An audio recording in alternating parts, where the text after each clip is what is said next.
Semoga yang subscribe diberikan rezeki melimpah dari jalan tak terduga. Dan yang like komen dimudahkan jalannya menuju surga di hari akhir nanti. Nabi Sulaiman alaihi salam adalah manusia terkaya sepanjang sejarah kehidupan manusia di muka bumi. Dalam beberapa kitab suci seperti Al-Quran, Alkitab, dan Injil, Nabi Sulaiman alaihi salam dijelaskan sebagai manusia terkaya yang pernah hidup di muka bumi. Tidak ada satupun manusia yang bisa mengalahkan total kekayaannya hingga hari kiamat tiba nanti. Para arkeolog telah menemukan situs peninggalan sejarah Islam yang mengungkap total kekayaan Nabi Sulaiman alaihi salam. Eres bin Yosef, profesor sekaligus peneliti, ia menyatakan bahwa 3000 tahun yang lalu Nabi Sulaiman alaihi salam diperkirakan memiliki kekayaan senilai 2,2 triliun US dollar. Apabila dikonversikan dengan nilai mata uang hari ini, dan jika dirupiahkan, nilainya setara dengan 32.891.870 triliun rupiah. Nabi Sulaiman memiliki beberapa mukjizat, di antaranya adalah dapat berbicara dengan bahasa binatang. Beliau dapat memerintah mereka untuk melakukan sesuatu. Beliau juga dapat mengendalikan besar kecilnya tekanan angin dan dapat mengatur ke arah mana angin akan berhembus. Sehingga dengan itu, Nabi Sulaiman dapat memanfaatkan angin sebagai kendaraannya dan juga kendaraan tentaranya. Nabi Sulaiman juga bisa melunakkan besi dan membentuknya menjadi pakaian perang yang anti tusukan senjata tajam. Nabi Sulaiman juga memimpin para jin. Mereka tunduk dan patuh pada perintah Nabi Sulaiman. Tidak hanya itu, setan dan iblis laknatullah yang merupakan makhluk pembangkang dapat dibuat tunduk bertekuk lutut pada perintah-perintah Nabi Sulaiman.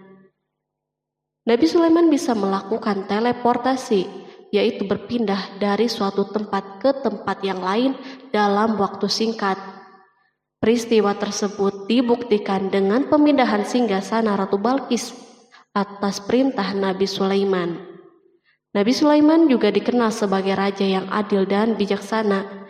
Nabi Sulaiman diberkahi kecerdasan yang luar biasa untuk menyatupadukan segenap kekuatan yang Allah berikan kepadanya. Ia mengelola dan membawa kerajaannya menjadi kekuatan raksasa yang tak terkalahkan di masanya dengan segenap kemampuan yang dimilikinya. Tentara Nabi Sulaiman adalah tentara terkuat di bumi tanpa ada yang menandinginya. Pertanyaan dasar yang muncul kali ini adalah dari mana sumber kekayaan dan kekuatan Nabi Sulaiman alaihi salam? Sebelum saya melanjutkan, mohon bantu channel ini untuk terus berkembang dengan cara subscribe dan nyalakan tanda loncengnya. Berikan komentar yang positif dan berikan like serta share video ini. Semoga semua itu menjadi nilai amal jariah karena telah membantu mensiarkan kisah-kisah Islam pada masyarakat Islam dan dunia. Bismillahirrahmanirrahim. Sungguh kami benar-benar telah menganugerahkan ilmu kepada Daud dan Sulaiman. Keduanya berkata, segala puji bagi Allah yang melebihkan kami dari kebanyakan hamba-hambanya yang mukmin. Sulaiman telah mewarisi Daud dan dia berkata, wahai manusia, kami telah diajari untuk memahami bahasa burung dan kami dianugerahi segala sesuatu. Sesungguhnya semua ini benar-benar karunia yang nyata. Quran Surat An-Naml ayat 15-16.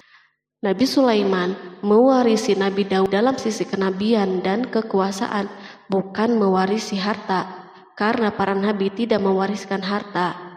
Sepeninggalan mereka, harta para nabi menjadi sedekah bagi orang-orang yang ada di sekitar mereka, yaitu orang-orang fakir dan orang-orang yang membutuhkan. Allah telah memilihnya sebagai nabi dari kalangan Bani Israel. Begitu juga Allah telah memberinya kekuasaan kerajaan sehingga ia menjadi pemimpin Bani Israel. Barangkali sesuatu yang paling penting yang diwarisi oleh Nabi Sulaiman dari Nabi Daud adalah tradisi militer. Kemajuan militer yang dahsyat telah berpindah kepada Nabi Sulaiman. Nabi Daud sebenarnya adalah seorang penggembala kambing yang sangat miskin, tapi seiring dengan perjalanan waktu, ia menjadi komandan pasukan yang tiada tanding. Perubahan keadaan ini adalah sebagai bentuk ilham dari Allah Subhanahu wa Ta'ala dan sebagai dukungan darinya. Daud mengetahui bahwa kekuatan yang hakiki yang mengatur alam semesta adalah kekuatan Allah Subhanahu wa Ta'ala. Kehadiran Nabi Daud mengubah keadaan pasukan Bani Israel, di mana mereka sebelumnya lari jika berhadapan dengan musuh, maka kini keberadaan mereka mulai diperhitungkan. Di masa hidupnya, Daud mengalami peperangan yang sangat banyak, namun Al-Quran tidak menceritakan secara terperinci akan hal tersebut. Dan kami kuatkan kerajaannya. Quran Surat Shad ayat 20. Ayat tersebut berarti bahwa Daud belum pernah terkalahkan dalam peperangan yang diikutinya.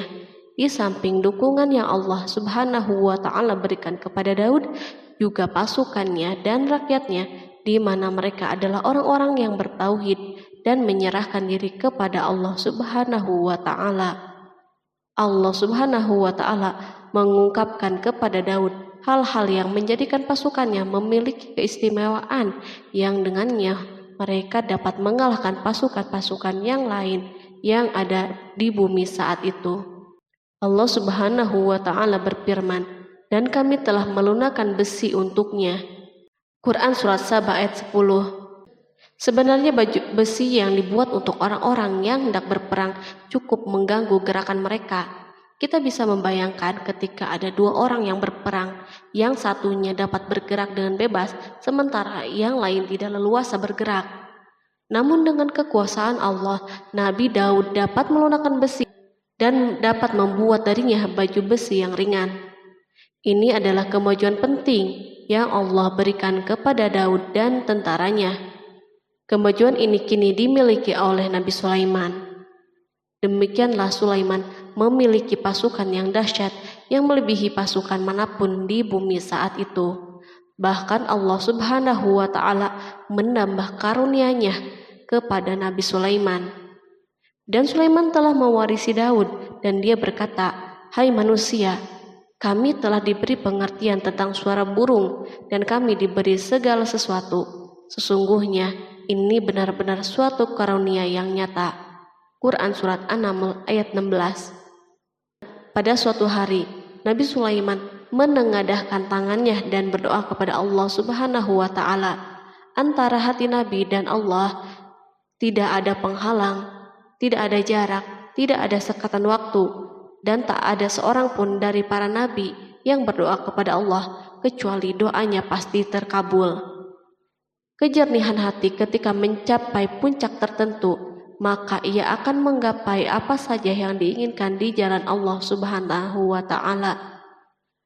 Dalam doanya Nabi Sulaiman berkata, "Ya Tuhanku, ampunilah aku dan anugerahkanlah kepadaku kerajaan yang tidak dimiliki oleh seorang pun sesudahku." Quran Surat Shad ayat 35. Sulaiman menginginkan dari Allah Subhanahu wa Ta'ala suatu kerajaan yang belum pernah diperoleh oleh siapapun setelahnya. Allah Subhanahu wa Ta'ala mengabulkan doa hambanya Nabi Sulaiman dan memberinya kerajaan tersebut. Barangkali orang-orang yang hidup di saat ini bertanya-tanya, mengapa Sulaiman meminta kerajaan ini yang belum pernah dimiliki oleh seorang pun setelahnya. Ambisi Sulaiman untuk mendapatkan kekuasaan atau kerajaan adalah ambisi yang ada di dalam seorang nabi, dan tentu ambisi para nabi tidak berkaitan kecuali dengan kebenaran. Ambisi tersebut adalah bertujuan untuk memudahkan penyebaran dakwah di muka bumi. Nabi Sulaiman sama sekali tidak cinta kepada kekuasaan ataupun ingin menunjukkan kesombongan. Namun beliau ingin mendapatkan kekuasaan untuk memerangi kelaliman yang menyebar di muka bumi. Perhatikanlah kata-kata Nabi Sulaiman kepada Balqis ketika beliau berdialog dengannya. Dan ketika Balqis datang, ditanyakanlah kepadanya, "Serupa inikah singgasanamu?" Dia menjawab, "Seakan-akan singgasana ini singgasanaku, kami telah diberi pengetahuan sebelumnya dan kami adalah orang-orang yang berserah diri. Quran Surat An-Naml ayat 42. Demikianlah kata-kata Sulaiman yang bijaksana, kata-kata yang membenarkan permintaannya untuk memiliki kekuasaan dan kekuatan. Sulaiman telah mengerahkan semua kemuliaan dan kekuasaannya dalam rangka menegakkan agama Allah Subhanahu wa Ta'ala dan menyebarkan Islam. Nabi Sulaiman mewarisi kekuasaan, kenabian, hikmah ilmu dari Daud. Orang-orang menyebut Sulaiman Al-Hakim atau Sulaiman yang bijaksana.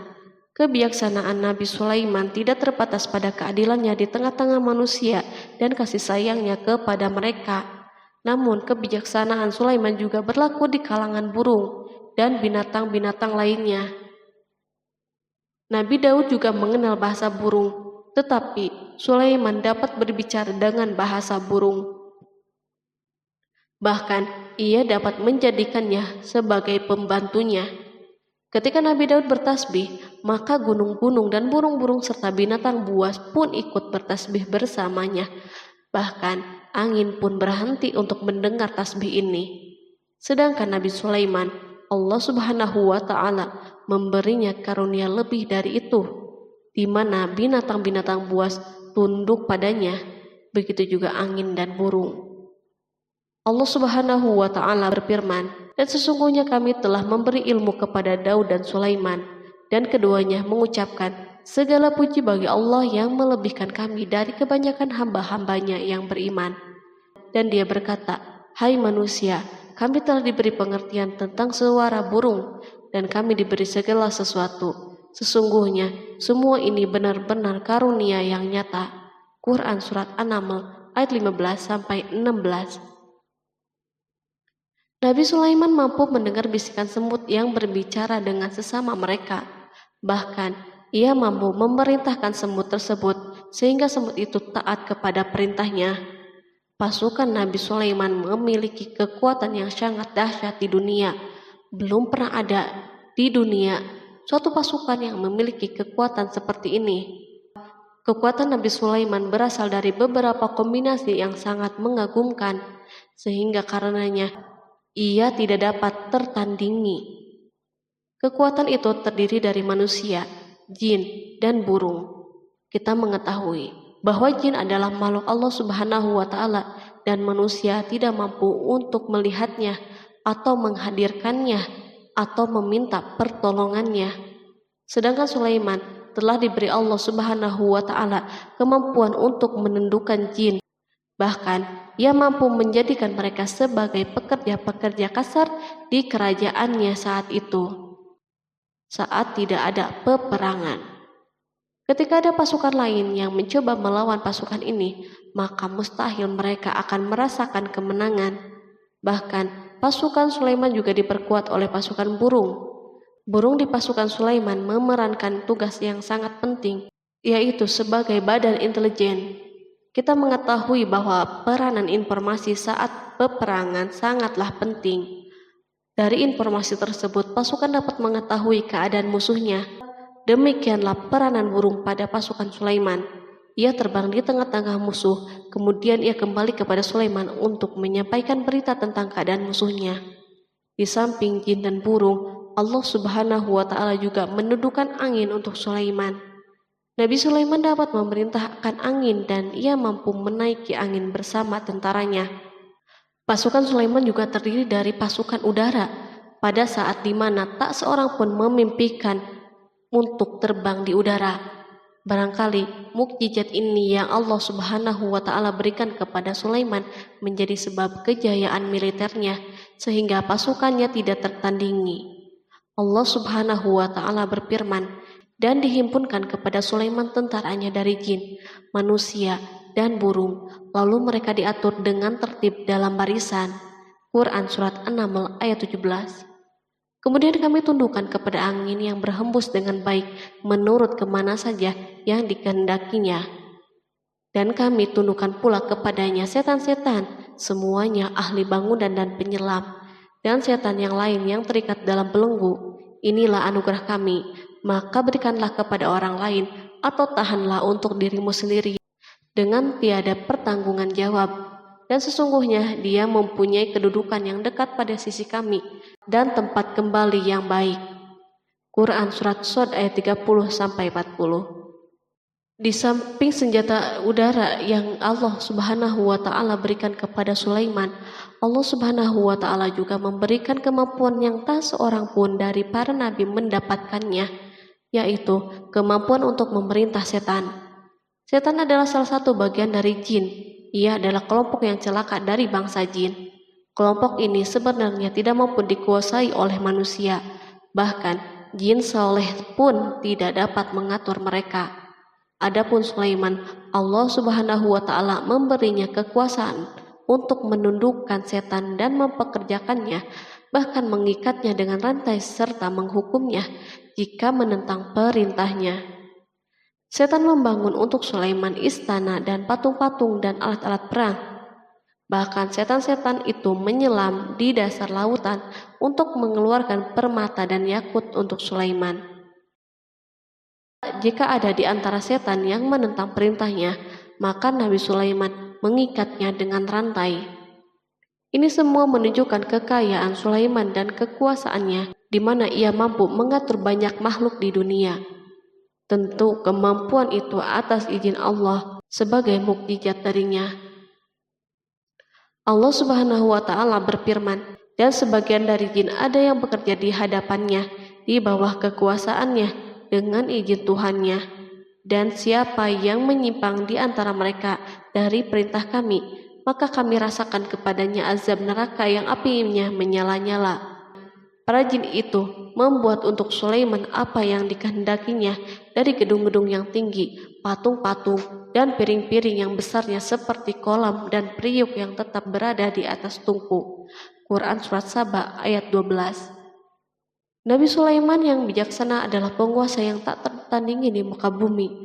Meskipun memperoleh nikmat yang khusus dan agung ini yang Allah Subhanahu wa Ta'ala berikan kepada Nabi Sulaiman, beliau tetap menunjukkan sebagai manusia yang paling banyak berzikir kepadanya dan manusia yang paling banyak bersyukur di zamannya.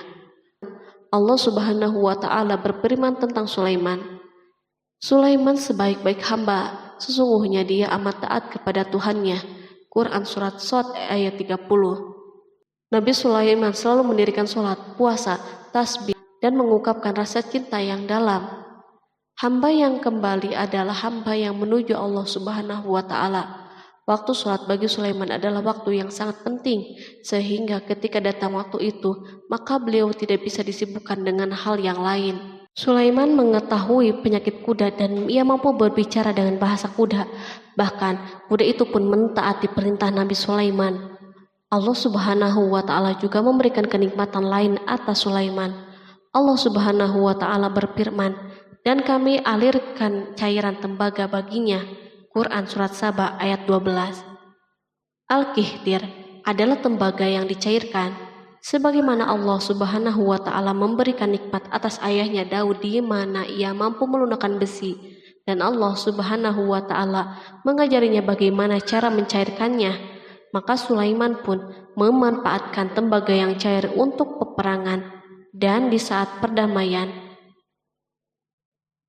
Pada saat peperangan, beliau mencampur tembaga dengan besi dan membuat darinya perunggu. Mereka menggunakan senjata-senjata perunggu dalam peperangan seperti pedang, baju besi, dan pisau. Senjata-senjata ini adalah senjata yang paling kuat di saat itu. Sedangkan di saat perdamaian, tembaga digunakan untuk membuat bangunan, patung, dan sebagainya. Meskipun Nabi Sulaiman mendapatkan nikmat yang besar dan karunia yang khusus, Allah Subhanahu wa Ta'ala mengujinya dengan suatu ujian yang akan selalu datang pada seorang hamba. Ketika hamba itu mendapatkan kedudukan yang besar, maka ujiannya pun menjadi besar. Allah Subhanahu wa Ta'ala menguji Sulaiman dengan penyakit. Allah Subhanahu wa Ta'ala berfirman, dan sesungguhnya kami telah menguji Sulaiman dan kami jadikan dia tergeletak di atas kursinya sebagai tubuh yang lemah karena sakit. Kemudian ia bertaubat. Ia berkata, Ya Tuhanku, ampunilah aku, anugerahkanlah kerajaan yang tidak dimiliki oleh seorang pun sesudahku. Sesungguhnya Engkaulah yang Maha Pemberi. Kemudian kami tundukkan kepadanya angin yang berhembus dengan baik menurut kemana saja yang ia kehendaki. Dan kami tundukkan pula kepadanya setan-setan, semuanya ahli bangunan dan penyelam. Quran Surat Shod ayat 34-37. Sulaiman diuji dengan penyakit yang sangat keras, di mana Toran saat itu tidak mampu mengatasinya. Sakitnya Sulaiman sangat keras, sehingga para dokter dari kalangan manusia dan jin tidak mampu menghilangkan penyakitnya. Lalu burung-burung menghadirkan rumput-rumput yang dianggapnya sebagai obat, tetapi Sulaiman pun belum juga sembuh. Semakin hari penyakit Sulaiman semakin menjadi-jadi, sehingga ketika Sulaiman duduk di atas kursi, ia duduk bagaikan tubuh tanpa roh, seakan-akan ia mati karena saking kerasnya penyakit yang dideritanya. Sakit yang diderita Sulaiman terus berlanjut untuk beberapa saat. Namun Sulaiman tidak henti-hentinya berzikir kepada Allah Subhanahu wa Ta'ala dan meminta kesembuhan kepadanya, serta beristighfar kepadanya, serta mengungkapkan rasa cintanya kepada Allah Subhanahu wa Ta'ala. Selesailah ujian Allah Subhanahu wa Ta'ala terhadap hambanya Sulaiman. Beliau pun sembuh. Kini Sulaiman merasakan kembali kesehatannya setelah mengetahui segala kejayaannya dan segala kekuasaannya serta segala kebesarannya tidak lagi mampu menghilangkan penyakit yang dideritanya, kecuali jika Allah Subhanahu wa Ta'ala menghendakinya. Dan sesungguhnya kami telah menguji Sulaiman dan kami jadikan dia tergeletak di atas kursinya sebagai tubuh yang lemah karena sakit.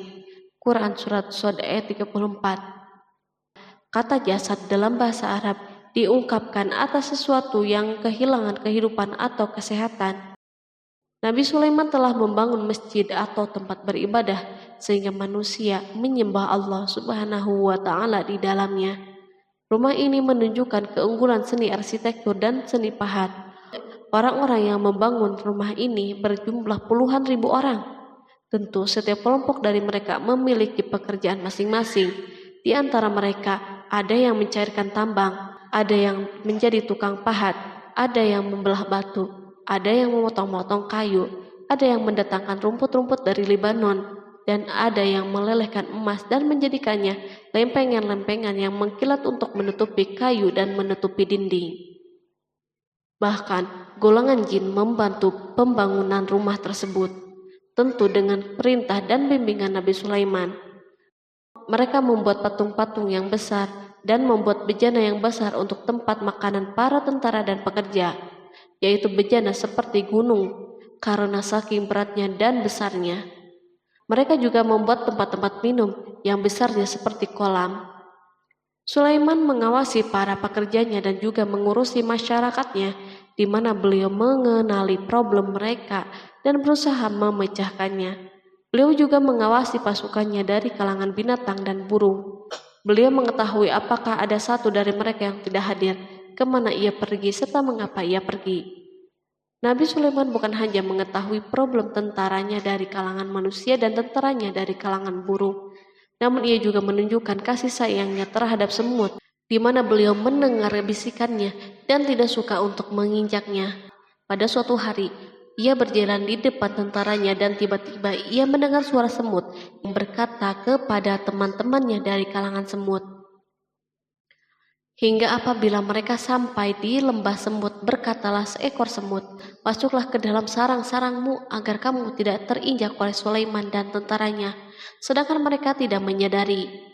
Maka dia tersenyum karena mendengar perkataan semut itu, dan ia berdoa, "Ya Tuhanku, berilah aku ilham untuk tetap mensyukuri nikmat-Mu yang telah Engkau anugerahkan kepadaku dan kepada kedua orang ibu dan bapakku, dan untuk mengerjakan amal soleh yang Engkau ridhoi, dan masukkanlah aku dengan rahmat-Mu ke dalam golongan hamba-hamba-Mu yang soleh." Quran Surat An-Naml ayat 18-19. Sulaiman mendengarkan pembicaraan semut itu, lalu beliau tersenyum karena mendengar pembicaraannya. Apa yang dibayangkan oleh semut kecil itu? Meskipun Sulaiman mendapatkan kekuasaan dan memiliki tentara yang besar, namun beliau menunjukkan kasih sayang terhadap semut. Beliau mendengar bisikannya dan melihat semut yang ada di depannya. Oleh karena itu, tidak mungkin baginya untuk menginjaknya. Sulaiman bersyukur kepada Allah Subhanahu wa Ta'ala yang telah memberinya nikmat, yaitu nikmat rahmat dan nikmat kasih sayang. Di samping itu, Sulaiman orang yang paling kaya di dunia, di mana istananya terbuat dari kayu-kayu gaharu yang memiliki bau yang harum, dan istananya terbuat dari emas dan terkadang dari kristal. Beliau juga memiliki kursi besar yang dibuat dari emas dan permata. Istana Sulaiman merupakan istana yang paling besar di dunia. Sulaiman menggunakan pakaian dari emas dan permata. Meskipun demikian, Sulaiman tetap menunjukkan sebagai hamba yang berserah diri dan rendah diri kepada Allah Subhanahu wa Ta'ala dan kepada manusia. Nabi Sulaiman yang merendahkan dirinya di hadapan Allah, dan ia selalu sujud kepada Allah sebagaimana ayahnya yang selalu bertasbih kepada Allah. Sulaiman selalu melantunkan lagu-lagu cinta ilahi dan hanya memuji Allah Subhanahu wa Ta'ala. Pada suatu hari, Nabi Sulaiman mengeluarkan perintahnya kepada pasukan untuk bersiap-siap. Sulaiman keluar memeriksa pasukannya satu demi satu.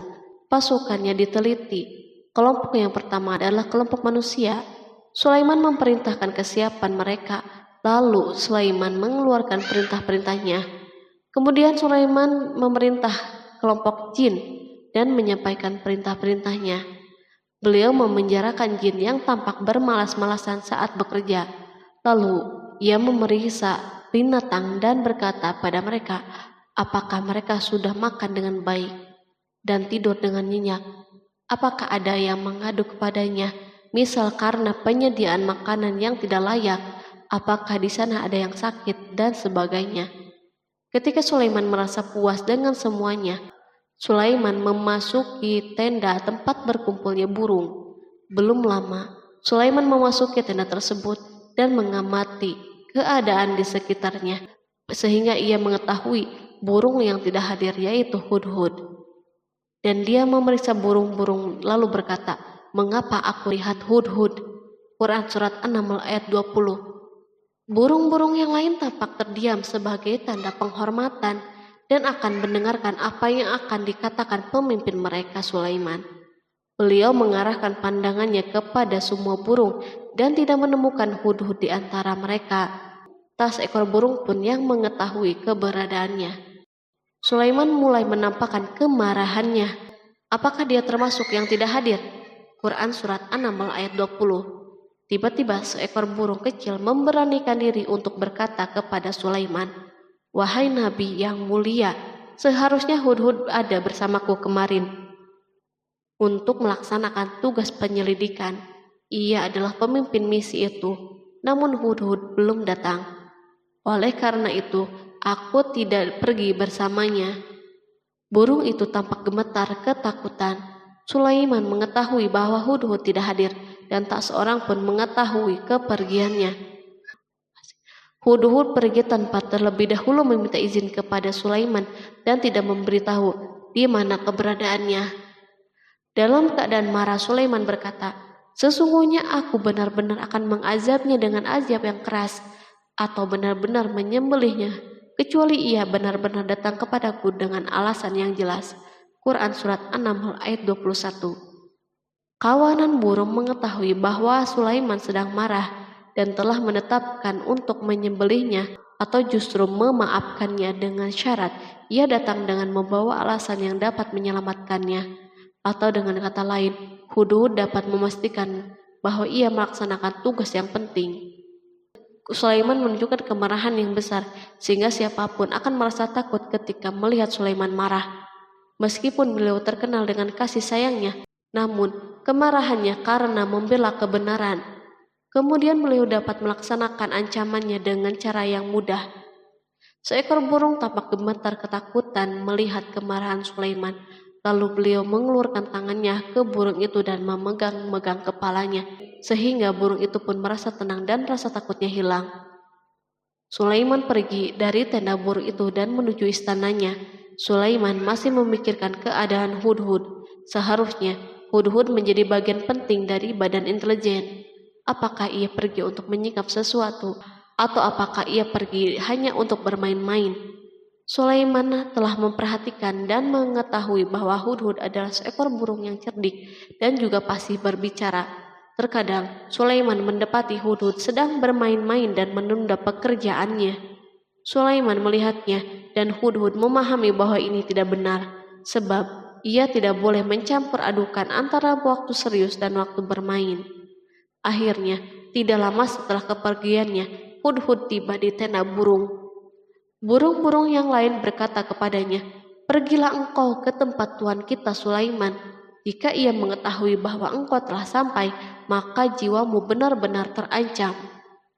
Hudhud terbang dan menemui Sulaiman. Pada waktu itu, Sulaiman sedang berdiri dan telah menetapkan untuk memulai pembicaraan dengan. Pada waktu itu, beliau sedang duduk sambil makan. Hudhud berdiri dan telah menetapkan untuk memulai pembicaraan dengan Sulaiman sebelum beliau bertanya kepadanya kemana ia pergi. Ini sebagai bukti bahwa ia melaksanakan tugas penting. Lalu ia berkata, "Aku telah mengetahui sesuatu yang kamu belum mengetahuinya, dan kubawa kepadamu dari negeri Saba suatu berita penting yang diyakini." Quran Surat An-Naml ayat 22. Aku adalah Hudhud yang miskin, tapi aku mengetahui apa yang tidak engkau ketahui. Dan aku telah datang kepadamu dari kerajaan Saba dengan membawa berita yang sangat penting. Sulaiman tampak terdiam dan menunggu Hudhud menyelesaikan pembicaraannya. Hudhud mengemukakan perkataan yang sering disampaikan Sulaiman kepada manusia dan burung. Sesungguhnya aku menjumpai seorang wanita yang memerintah mereka, dan dia dianugerahi segala sesuatu, serta mempunyai singgasana yang besar. Aku mendapati dia dan kaumnya menyembah matahari selain Allah, dan setan telah menjadikan mereka memandang indah perbuatan mereka, lalu menghalangi mereka dari jalan Allah, sehingga mereka tidak dapat petunjuk, agar mereka tidak menyembah Allah yang mengeluarkan apa yang terpendam di langit dan di bumi, dan yang mengetahui apa yang kamu sembunyikan dan apa yang kamu nyatakan. Allah tidak Tuhan yang berhak disembah kecuali Dia, Tuhan yang mempunyai arsy yang besar. Quran Surat An-Naml ayat 23-26. Hudhud diam sejenak dan Sulaiman merasa bahwa Hudhud menunjukkan kefasihan lisannya dan berbicara dengan baik kepadanya. Hudhud mengemukakan perkataan yang sering disampaikan Sulaiman kepada manusia dan burung. Jelas sekali bahwa Hudhud mengulangi perkataan pemimpin kita Sulaiman sebagai usaha yang terakhir untuk memperoleh kasih sayang Sulaiman dan agar beliau puas dengan penjelasannya itu. Sulaiman berkata sambil menunjukkan senyum manis di wajahnya, "Akan kami lihat apakah kamu benar ataukah kamu termasuk orang-orang yang berdusta." Quran Surat An-Naml ayat 27. Hudhud ingin mengatakan, "Aku tidak bohong, wahai Nabi yang mulia." Namun, diamnya Sulaiman membuatnya takut, sehingga ia pun terdiam. Sulaiman terdiam karena berpikir, lalu memutuskan sesuatu. Setelah itu, beliau mengangkat kepalanya dan meminta secari kertas dan pena. Sulaiman segera menulis surat singkat dan menyerahkannya kepada Hudhud serta memerintahkannya, "Pergilah dengan membawa suratku ini, lalu jatuhkanlah kepada mereka. Kemudian berpalinglah dari mereka, lalu perhatikanlah apa yang mereka bicarakan." Quran Surat An-Naml ayat 28. Al-Quran langsung menyebut keadaan kerajaan Balqis yang saat itu sedang membaca surat tersebut di depan para pembesar kerajaannya dan para menterinya. Berkata ia Balqis, "Hai pembesar-pembesar, sesungguhnya telah dijatuhkan kepadaku sebuah surat yang mulia. Sesungguhnya surat itu dari Sulaiman, dan sesungguhnya isinya dengan menyebut nama Allah yang Maha Pengasih lagi Maha Penyayang, bahwa janganlah kalian berlaku sombong terhadapku, dan datanglah kepadaku sebagai orang-orang yang berserah diri." Quran Surat An-Naml ayat 29-31. Dalam surat Sulaiman itu disebutkan, hendaklah mereka menyerahkan diri dan tunduk kepada perintahnya. Sulaiman memerintahkan agar mereka meninggalkan penyembahan terhadap matahari. Sulaiman tidak mempersoalkan akidah mereka dan tidak memuaskan mereka dengan apapun. Sulaiman hanya memerintahkan bahwa ia berada di atas kebenaran. Bukankah ia didukung kekuatan yang berlandaskan keyakinan yang dimilikinya? Sulaiman hanya memerintahkan mereka agar tunduk dan patuh kepadanya. Ratu Saba menyampaikan surat tersebut di tengah-tengah kaumnya. Berkata dia, Balkis, "Hai putra para pembesar, berilah aku pertimbangan dalam urusanku ini. Aku tidak pernah memutuskan sesuatu persoalan sebelum kamu berada di majelisku." Quran Surat An-Naml ayat 32. Sementara itu, reaksi para pembesar istana adalah menentang surat tersebut. Isi surat itu membangkitkan kecongkakan kaum Saba, di mana mereka merasa lebih kuat. Mereka mengetahui bahwa di sana ada orang yang mencoba menantang mereka dan mengisyaratkan peperangan kepada mereka. Lalu ia meminta kepada mereka untuk memenuhi syarat-syaratnya sebelum terjadinya peperangan dan kekalahan. Mereka menjawab, "Kita adalah orang-orang yang memiliki kekuatan dan juga memiliki keberanian yang sangat dalam peperangan, dan keputusan berada di tanganmu. Maka pertimbangkanlah apa yang akan kamu perintahkan." Quran Surat An-Naml ayat 33. Para pembesar kaumnya ingin berkata, "Kita siap untuk melaksanakan peperangan." Tampaknya ratu memiliki kebijakan yang lebih baik daripada pembesar kaumnya. Surat Sulaiman itu membuatnya berpikir lebih jernih dan hati-hati. Ia berusaha sebisa mungkin menghindari peperangan. Ratu itu berpikir dalam tempo yang lama. Nama Sulaiman tidak diketahuinya, dan ia pun belum pernah mendengarnya. Oleh karena itu, ratu tidak mengetahui kekuatannya. Boleh jadi Sulaiman memiliki kekuatan yang dahsyat sehingga mampu memerangi kekuasaannya dan mengalahkannya. Kemudian ratu memperhatikan apa yang ada di sekelilingnya. Ia melihat kemajuan masyarakatnya dan kejayaannya. Barangkali ia mengira bahwa Sulaiman iri terhadap kemajuan dan kekayaan ini, sehingga Sulaiman ingin menyerangnya. Setelah mempertimbangkan isi surat Sulaiman dengan cermat, Ratu Saba memilih untuk tidak bersikap ceroboh. Ratu itu lebih suka untuk menggunakan bahasa-bahasa kelembutan. Ia mengirim kepada Sulaiman suatu hadiah yang besar. Ratu mengira bahwa Sulaiman seorang yang ambisius, yang boleh jadi ia telah mendengar tentang kekayaan kerajaannya. Para utusan pergi dengan membawa hadiah dari Ratu Saba. Ratu berharap agar mereka dapat memasuki kerajaan Sulaiman dan akan mengetahui kondisi kerajaannya. Saat mereka pulang, Ratu ingin mendengar secara langsung dari mereka tentang keadaan kaum Sulaiman dan pasukannya. Setelah mendapatkan informasi yang cukup, maka Ratu dapat membuat suatu keputusan yang tepat. Ratu menyembunyikan apa yang terlintas dalam dirinya, lalu ia berbicara kepada pembesar istananya bahwa ia dapat menyingkap niat jahat Raja Sulaiman melalui cara mengirimkan hadiah kepadanya. Ratu lebih memilih cara tersebut dan menunggu reaksi Sulaiman. Ratu berhasil memuaskan para pembesar istananya dan untuk sementara menghilangkan ide untuk berperang. Karena para raja jika menyerang suatu desa, maka pemimpin desa tersebut adalah orang yang paling banyak mendapatkan kehinaan dan cercaan. Akhirnya para pembesar kaumnya merasa puas dengan pikirannya itu. Allah Subhanahu wa Ta'ala berfirman, Dia berkata, "Sesungguhnya raja-raja apabila memasuki suatu negeri, niscaya mereka membinasakannya dan menjadikan penduduknya yang mulia menjadi hina, dan demikian pula lah yang akan mereka perbuat. Dan sesungguhnya aku akan mengirim utusan kepada mereka dengan membawa hadiah, dan aku akan menunggu apa yang akan dibawa kembali oleh utusan-utusan itu." Quran Surat An-Naml ayat 34-35. Kemudian sampailah hadiah Ratu Balkis kepada Nabi Sulaiman. Para badan intelijennya memberitahunya bahwa para utusan Balkis datang dengan membawa hadiah. Sulaiman langsung mengetahui bahwa ratu itu sengaja mengirim orang-orangnya untuk mengetahui atau mendapatkan informasi tentang kekuatannya. Lalu setelah itu, ia mengambil keputusan atau sikapnya kepada Sulaiman. Sulaiman segera memanggil semua pasukannya untuk berkumpul. Utusan Balkis segera memasuki istana Sulaiman yang dipenuhi dengan pasukan besar yang bersenjata. Tiba-tiba, utusan Balkis tampak tercengang ketika melihat kekayaan mereka dan harta mereka yang tidak ada apa-apanya dibandingkan dengan kerajaan Sulaiman. Hadiah mereka tampak tidak berarti.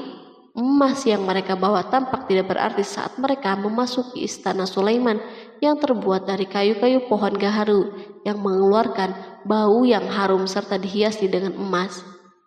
Para utusan Balkis berdiri bersama Sulaiman dan menyaksikan bagaimana Sulaiman mengendalikan pasukannya. Kemudian mereka mulai berpikir tentang kekuatan dan kualitas pasukan Sulaiman. Betapa kagetnya mereka ketika melihat di tengah-tengah pasukan itu terdapat singa, burung, dan tentara dari kalangan manusia yang mampu terbang. Mereka pun sadar bahwa mereka dihadapkan pada pasukan yang tiada taranya. Selesailah demonstrasi pasukan Sulaiman. Kemudian para utusan itu dipersilahkan maju ke tempat hidangan makanan. Para utusan itu sangat terkejut ketika melihat berbagai macam makanan dari penjuru bumi ada di depannya. Dan di antara makanan itu pun terdapat makanan yang biasa ditemukan di negeri mereka. Tetapi mereka melihat bahwa makanan itu memiliki rasa yang istimewa. Selain itu, piring-piring yang ada di depan mereka dan dijadikan tempat makanan terbuat dari emas dan mereka dilayani oleh laki-laki yang berhias dengan emas. Ratu mereka pun tidak mengenakan hiasan itu. Di meja makan terdapat burung, ikan laut, dan berbagai macam daging yang mereka tidak mampu lagi membedakannya. Sulaiman tidak makan bersama mereka, tetapi beliau makan dengan menggunakan piring yang terbuat dari kayu. Beliau memakan roti yang kering yang dicampur dengan minyak. Inilah makanan yang dipilihnya. Sulaiman makan bersama mereka dalam keadaan diam. Mereka merasa bahwa kehadiran Sulaiman menciptakan suatu kewibawaan yang luar biasa. Selesailah jamuan makanan itu. Lalu dengan sangat malu mereka menyerahkan hadiah Ratu Balkis kepada Sulaiman. Hadiah itu berupa emas, yang bagi mereka hadiah itu sangat bernilai. Tetapi di sini hadiah ini tampak kecil di hadapan kekayaan yang sangat mengagumkan. Sulaiman memperhatikan hadiah ratu itu dan berkata, maka tatkala utusan itu sampai kepada Sulaiman, Sulaiman berkata, apakah patut kamu menolong aku dengan harta? Maka apa yang diberikan Allah kepadaku lebih baik daripada apa yang diberikannya kepadamu. Tetapi kamu merasa bangga dengan hadiahmu. Quran Surat An-Naml ayat 36. Raja Sulaiman menyingkap dengan kata-katanya yang singkat itu penolakannya terhadap hadiah mereka. Ia memberitahu utusan itu bahwa ia tidak menerima hadiah tersebut. Ia tidak merasa puas dengan hadiah itu. Yang membuatnya puas hanya, janganlah kalian berlaku sombong terhadapku dan datanglah kepadaku sebagai orang-orang yang berserah diri. Lalu Sulaiman kembali berkata dengan pelan, kembalilah kepada mereka. Sesungguhnya kami akan mendatangi mereka dengan bala tentara yang mereka tidak kuasa melawannya. Dan pasti kami akan mengusir mereka dari negeri itu Saba dengan terhina dan mereka menjadi tawanan-tawanan yang hina. Quran Surat An-Naml ayat 37. Sulaiman meninggalkan para utusan ratu itu setelah terlebih dahulu mengancam mereka.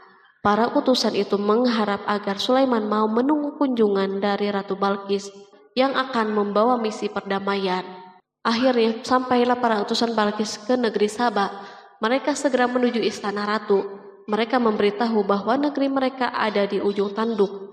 Mereka menceritakan kepada ratu kekuatan Sulaiman dan tidak mungkin bagi mereka mampu melawannya. Mereka meyakinkan Balkis bahwa ia harus mengunjunginya dan melihat sendiri. Kemudian ratu menyiapkan dirinya untuk pergi menuju kerajaan Sulaiman. Sulaiman duduk di kursi kerajaan di tengah-tengah para pembesarnya dan para menterinya, serta para komandan pasukan. Sulaiman mengetahui bahwa Balkis menuju tempatnya. Balkis dikelilingi rasa takut. Sulaiman berpikir sejenak tentang bagaimana matahari disembah. Ia memikirkan bagaimana informasi yang diterima badan intelijennya tentang kemajuan kerajaan Balkis dalam bidang kesenian dan ilmu pengetahuan. Sulaiman bertanya kepada dirinya sendiri, apakah kemajuan menjadi penghalang untuk mengetahui kebenaran? Apakah ratu itu gembira dengan kekuatan yang dicapainya? Dan ia membayangkan bahwa kekuatan adalah segalanya. Dengan kemajuan yang dimilikinya, Sulaiman ingin membuat kejutan agar ratu mengetahui bahwa Islam yang diyakini oleh Sulaiman adalah satu-satunya yang mampu mendatangkan kemajuan dan kekuatan yang hakiki. sehingga ia dapat membandingkan antara keyakinannya dalam menyembah matahari beserta kemajuan yang dicapainya dan keyakinan Sulaiman juga beserta kemajuan yang diraihnya. Para intelijen Sulaiman telah memberitahunya bahwa hal yang sangat disegani dan dikagumi oleh kaum Balkis adalah singgasana Ratu Balkis. Singgasana itu terbuat dari emas dan batu mulia. Singgasana tersebut dijaga oleh para penjaga yang sangat disiplin, di mana mereka tidak pernah lalai sedikit pun. Oleh karena itu, sangat tepat bila Sulaiman menghadirkan singgasananya di sini, di kerajaannya, sehingga ketika ratu tiba, maka ia dapat duduk di atasnya. Sulaiman ingin membuat kejutan kepadanya dan menunjukkan bahwa kemampuannya tersebut yang berlandaskan pada keislamannya. Sulaiman melakukan yang demikian itu dengan harapan agar si ratu tunduk kepadanya. Ide ini terlintas dalam diri Sulaiman, lalu ia mengangkat kepalanya dan menoleh kepada anak buahnya. Berkatalah Sulaiman, "Hai para pembesar, siapakah di antara kamu sekalian yang sanggup membawa singgasananya kepadaku sebelum mereka datang kepadaku sebagai orang-orang yang berserah diri?" Quran Surat An-Naml ayat 38. Perhatikanlah ungkapan pikiran Nabi Sulaiman tersebut. Semua pemikirannya berkisar tentang keislaman para penyembah matahari, tentang bagaimana beliau dapat memberikan petunjuk kepada mereka di jalan Allah. Yang pertama menjawab pertanyaan Sulaiman itu adalah Ifrit dari kalangan jin, yang Allah Subhanahu wa Ta'ala telah menundukkan mereka kepada Sulaiman. Berkatalah Ifrit yang cerdik dari golongan jin, "Aku akan datang kepadamu dengan membawa singgasana itu sebelum kamu berdiri dari tempat dudukmu. Sesungguhnya aku benar-benar kuat untuk membawanya lagi dapat dipercaya." Quran Surat An-Naml ayat 39. Sulaiman berdiri dari tempat duduknya setelah 1 atau 2 jam. Namun jin itu berjanji kepadanya untuk menghadirkan singgasana Balkis sebelum itu. Istana Sulaiman berada di Palestina, sedangkan istana Balkis terletak di Yaman. Jarak antara singgasana tersebut dan singgasana Sulaiman lebih dari ribuan mil. Barangkali pesawat yang cepat sekalipun yang kita kenal hari ini tidak akan mampu membawa dan mendatangkan istana itu dalam waktu 1 jam. Tetapi masalahnya di sini berhubung dengan kekuatan jin yang misterius.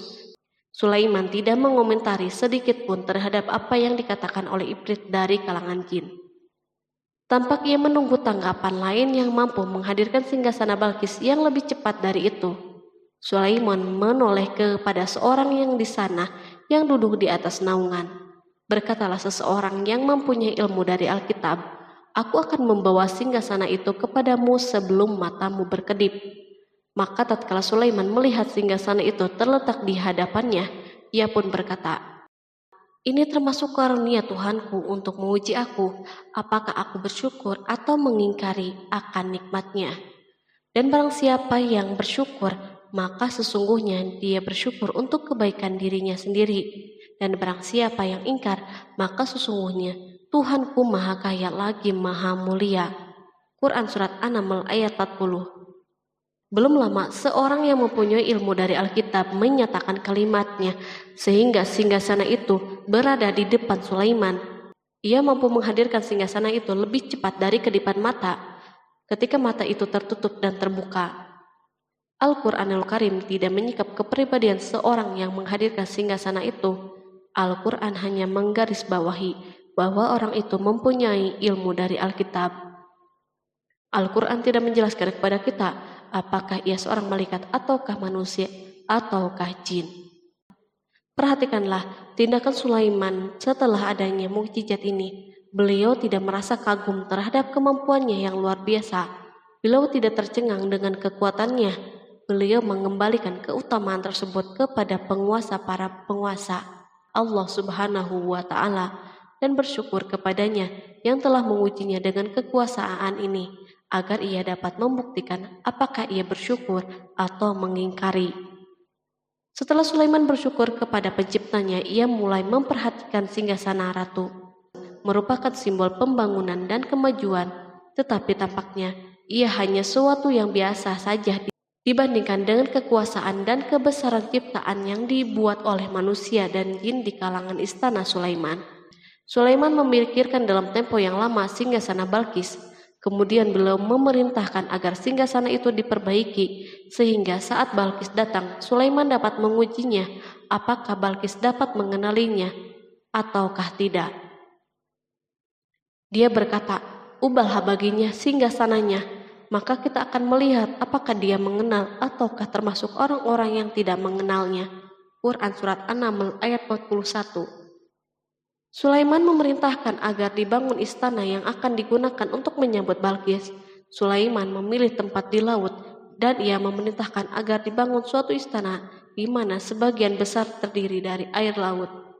Sulaiman memerintahkan agar lantai-lantai itu terbuat dari kaca yang tebal dan kuat, sehingga orang yang berjalan di atas istana itu akan membayangkan bahwa di bawahnya ada ikan-ikan yang berwarna-warni. Hudhud memberitahu Sulaiman bahwa Balkis telah sampai di dekat kerajaannya.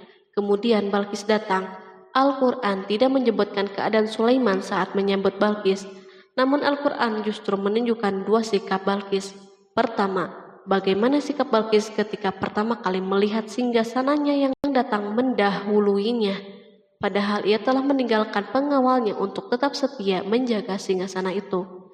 Kedua, keadaan di depan istana yang penuh dengan permata yang berenang di bawahnya ikan-ikan. Dan ketika Balkis datang, ditanyakanlah kepadanya, "Serupa inikah singgasanamu?" Dia menjawab, "Seakan-akan singgasana ini singgasanaku. Kami telah diberi pengetahuan sebelumnya dan kami adalah orang-orang yang berserah diri." Quran Surat An-Naml ayat 42. Ayat tersebut menggambarkan kondisi dialog antara Sulaiman dan Balkis. Balkis melihat singgasananya dan ia tercengang saat mengetahui bahwa itu adalah singgasananya. Namun ia kemudian mulai ragu karena melihat tidak sepenuhnya itu singgasananya. Jika itu benar-benar singgasananya, lalu bagaimana ia datang mendahuluinya? Dan bila bukan singgasananya, maka bagaimana Sulaiman dapat meniru sepersis dan seteliti ini? Sulaiman berkata saat melihat Balkis mengamati singgasananya, "Apakah ini singgasanamu?" Setelah mengalami kebingungan sesaat, Balkis menjawab, "Sepertinya benar." Sulaiman berkata, "Kami telah diberi ilmu sebelumnya dan kami sebagai orang-orang yang muslim." Melalui pernyataan itu, Sulaiman ingin mengisyaratkan kepada Balkis agar ia membandingkan antara keyakinannya beserta ilmu yang dicapainya dan keyakinan Sulaiman yang muslim beserta pengetahuan yang diraihnya. Penyembahan terhadap matahari dan pencapaian ilmu yang dicapai oleh Balkis tampak tidak ada apa-apanya dibandingkan dengan ilmu Sulaiman dan keislamannya. Sulaiman telah mendahulinya dalam bidang ilmu karena keislamannya. Karena itu sangat mudah baginya untuk mengungguli Balkis dalam ilmu-ilmu yang lain. Demikianlah yang diisyaratkan pernyataan Sulaiman kepada Balkis. Ratu Saba itu mengetahui bahwa ini adalah singgasananya, di mana singgasana itu datang lebih dahulu daripada dirinya. Beberapa bagian darinya telah diubah saat Balkis masih berjalan menuju tempat Sulaiman. Ia berpikir kemampuan apa yang dimiliki oleh Nabi Sulaiman. Balkis tercengang melihat apa yang disaksikannya yang merupakan buah dari keimanan Sulaiman dan hubungannya dengan Allah Subhanahu wa Ta'ala. Sebagaimana Balkis tercengang ketika melihat kemajuan dalam bidang pembangunan seni dan ilmu, maka ia lebih kagum lagi saat melihat hubungan yang kuat antara keislaman Sulaiman dan ilmu serta kemajuannya. Dan apa yang disembahnya selama ini selain Allah mencegahnya untuk melahirkan keislamannya, karena sesungguhnya dia terdahulu termasuk orang-orang yang kafir. Bergoncanglah dalam benak Balkis ribuan hal. Ia melihat keyakinan kaumnya runtuh di hadapan Sulaiman. Ia menyadari matahari yang disembahnya merupakan ciptaan Allah Subhanahu wa Ta'ala, di mana dia menggerakkannya untuk hamba-hambanya. Lalu terbitlah matahari kebenaran pada dirinya. Hatinya diterangi oleh cahaya baru yang tidak akan tenggelam seperti tenggelamnya matahari. Masa keislamannya hanya menunggu waktu. Balkis memilih waktu yang tepat untuk mengumumkan keislamannya. Allah Subhanahu wa Ta'ala berfirman, dikatakan kepadanya, "Masuklah ke dalam istana." Maka tatkala dia melihat lantai istana itu, dikiranya kolam air yang besar dan disikapnya kedua betisnya. Berkatalah Sulaiman, Sesungguhnya ia adalah istana yang licin yang terbuat dari kaca. Berkatalah Balqis, "Ya Tuhanku, sesungguhnya aku telah berbuat zalim terhadap diriku, dan aku berserah diri bersama Sulaiman kepada Allah, Tuhan semesta alam." Quran Surat 6 ayat 44. Dikatakan kepada Balqis, masuklah ke dalam istana. Ketika ia masuk, maka ia tidak menyaksikan adanya kaca, tetapi ia melihat air, sehingga ia mengira akan bersinggungan dengan air laut.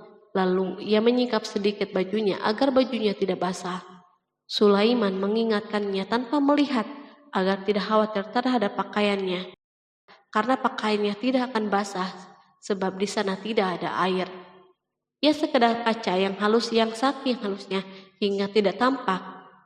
Pada kesempatan itulah Balqis mengumumkan keislamannya. Ia mengakui kelaliman dirinya dan ia menyatakan penyerahan diri kepada Sulaiman dan kepada Allah Subhanahu wa Ta'ala. Lalu kaumnya pun mengikutinya dan mereka memeluk Islam. Balqis menyadari ia berhadapan dengan penguasa yang terbesar di bumi dan salah satu nabi yang mulia. Untuk pertama kalinya wajah Sulaiman dihiasi dengan senyuman yang menunjukkan kepuasannya sejak Balqis mengunjunginya. Demikianlah Sulaiman mewujudkan kejayaannya yang hakiki dan menyebarkan cahaya Islam di muka bumi. Al-Quran tidak menyebutkan kisah Balqis setelah keislamannya. Para ahli tafsir mengatakan bahwa ia menikah dengan Sulaiman. Selain itu, ada yang mengatakan bahwa ia menikah dengan salah satu orang dekat Sulaiman. Ada juga yang mengatakan bahwa sebagian Raja Habasyah adalah keturunan dari buah perkawinan ini. Sulaiman hidup di tengah-tengah kejayaan dan kemuliaan di muka bumi. Kemudian Allah Subhanahu wa Ta'ala menetapkan kematian baginya. Sebagaimana kehidupan Sulaiman yang berada di puncak kemuliaan dan kejayaan yang penuh dengan keajaiban yang luar biasa, maka kematiannya pun merupakan tanda-tanda kebesaran Allah Subhanahu wa Ta'ala yang penuh dengan keajaiban. Demikianlah bahwa kematiannya sesuai dengan kehidupannya, sesuai dengan kejayaannya. Allah Subhanahu wa Ta'ala berfirman tentang kematian Sulaiman. Maka tatkala kami telah menetapkan kematian Sulaiman, tidak ada yang menunjukkan kepada mereka kematiannya itu kecuali rayap yang memakan tongkatnya. Maka tatkala ia telah tersungkur, tahulah jin bahwa kalau sekiranya mereka mengetahui yang gaib, tentulah mereka tidak akan tetap dalam siksa yang menghinakan. Quran Surat Saba ayat 14. Kemampuan Nabi Sulaiman untuk menundukkan jin dan mempekerjakan mereka serta hubungan mereka dengannya, semua ini menimbulkan fitnah di tengah-tengah manusia dalam hal tertentu. Dan kematian Sulaiman merupakan batasan atau jawaban terhadap fitnah ini. Kami tidak mengetahui siapa yang mengklaim bahwa jin mengetahui hal yang gaib. Kami tidak mengetahui siapa yang bertanggung jawab terhadap tersebarnya isu yang keliru ini. Yang kita ketahui adalah bahwa hal tersebut tersebar dan mempengaruhi sebagian manusia dan jin.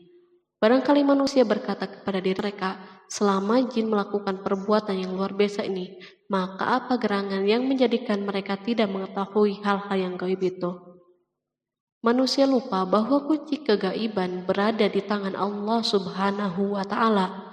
Masalah ilmu gaib tidak akan mampu dikuasai oleh jin, manusia, ataupun para nabi dan semua makhluk.